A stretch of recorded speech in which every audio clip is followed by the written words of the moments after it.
Hello friends, welcome to Dina's channel. இன்றைக்கி நம்ம சேனலில் பலாக்கொட்டையை வச்சு ரொம்பவே டேஸ்டியான ஹெல்த்தியான ஒரு வடை ரெசிபி தாங்க பார்க்க போகிறோம்.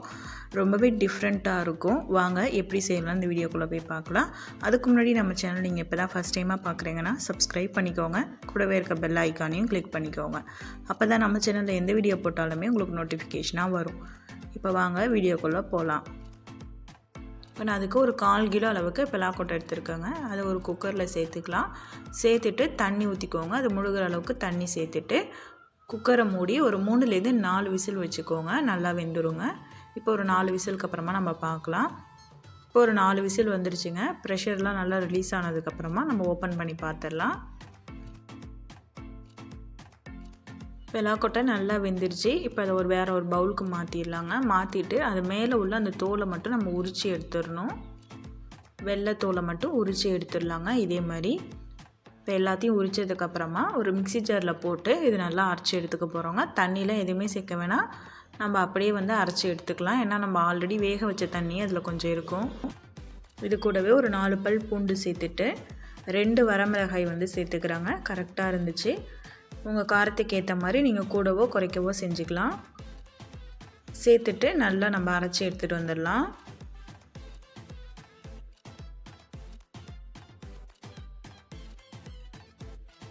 இதே மாதிரி நல்லா அரைச்சி எடுத்துக்கோங்க. கொஞ்சம் குறப்பாக இருந்தாலும் பரவாயில்லைங்க. இப்போ இது வேறு பவுலுக்கு மாற்றிட்டு இது கூட ஒரு பெரிய வெங்காயம் நல்லா பொடியாக கட் பண்ணிவிட்டு சேர்த்துக்கோங்க. ஒரு சின்ன துண்டு இஞ்சி இந்த மாதிரி பொடியாக கட் பண்ணிவிட்டு சேர்த்துருங்க. இது கூடவே கொத்தமல்லியும் கருவேப்பிலையும் நல்லா பொடியாக கட் பண்ணிட்டு சேர்த்துக்கலாங்க.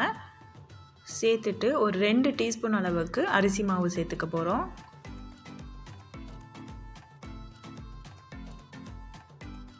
இப்போ தேவையான அளவுக்கு உப்பு சேர்த்துக்கலாங்க. சேர்த்துட்டு எல்லாத்தையும் நல்லா கையாலே கலந்து விட்டுக்கலாம். கலந்ததுக்கப்புறமா கொஞ்சம் கொஞ்சமாக தண்ணி தெளித்து பிசைஞ்சு எடுத்துக்கலாங்க. இதே மாதிரி கொஞ்சம் கொஞ்சமாக தண்ணி தெளிச்சுக்கோங்க. ஒரு 1/4 கப் அளவுக்கு தாங்க தண்ணி தேவைப்படும். அதிகமாகவும் தேவைப்படாது.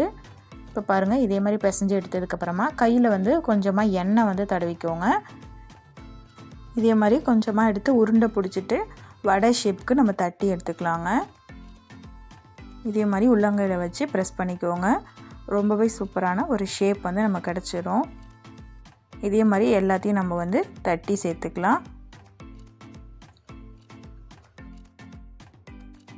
வானலில் எண்ணெய் சேர்த்து சுட வச்சுருக்கேன். அது நல்லா சூடானதுக்கப்புறமா நம்ம வடையை ஒன்றா சேர்த்து பொரித்து எடுத்துக்கலாம். வடையை சேர்த்ததும் மீடியம் ஃப்ளேமில் வச்சு வேக வச்சுக்கோங்க. அப்போ தான் நமக்கு உள்ளே நல்லா வெந்து வரும். இப்போ பாருங்கள், நல்லா வெந்துருச்சு. கலர்லாம் மாறி ரொம்பவே சூப்பராக இருக்குது பாருங்கள் பார்க்கவே. இதை இப்போ நம்ம வெளியில் எடுத்துடலாம்.